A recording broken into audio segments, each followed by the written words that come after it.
अनुकंपा से, कृपा से जन्म का, कि किसी की जो है जन्म की सृष्टि होती है ब्रह्मदेव के द्वारा। दूसरा फिर स्थिति का होना, यानी कि पालन का होना, जो फिर वही ओमकार के दूसरे देवता के स्वरूप में भगवान शिव के ही कहीं ना कहीं वो शाम सदा शिव की कृपा से जो पालन करने का जो कार्यभार है भगवान विष्णु जो करते हैं। अब जैसे भगवान विष्णु योगी निद्रा में चले गए तो वो सब कार्य जो है वो कहने के भगवान शिव ही उस भार को देखते हैं। तो दूसरा कर्म हो गया फिर स्थिति की पालन, किसको भोजन कैसे मिलेगा, कहाँ रहेगा, कैसे जीवन यापन होगा, वो सब कहीं ना कहीं कार्य भगवान शाम सदा शिव देखते हैं। तीसरा फिर लय होना, यानी कि संहार होना, पैदा हुए और उसके बाद फिर आप रहे, जो भी आप जिस भी कार्य के लिए आपको भेजा गया था यहाँ पे उसको संपूर्ण करके फिर जितनी आयु आपकी निर्धारित है उसके बाद जब आप पलायन करते हैं, अपनी देह का त्याग करते हैं, तो वो संहार का कार्य जो है भगवान रुद्र करते हैं। जो वो वरदान दिया था भगवान शिव ने कि मैं रुद्र रूप में ब्रह्मदेव की भ्रुकुटी से प्रकट होऊंगा, तो वो रुद्र रूप से संहार करते हैं। एक भगवान रुद्र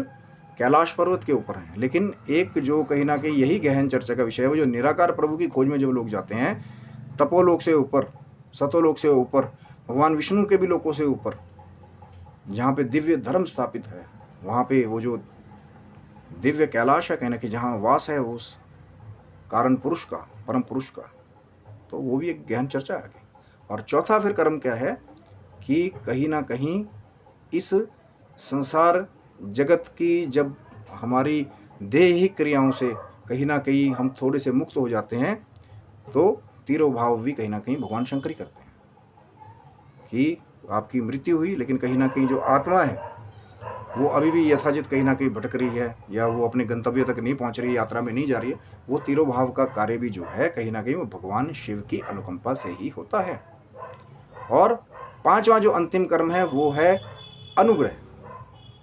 ये जो तिरोभाव और अनुग्रह है, ये दो क्वालिटियां सिर्फ शाम सदा शिव को ही कहीं ना कहीं मिली हुई हैं या उनके द्वारा ही रचित है, क्योंकि ब्रह्मदेव सृष्टि कर सकते हैं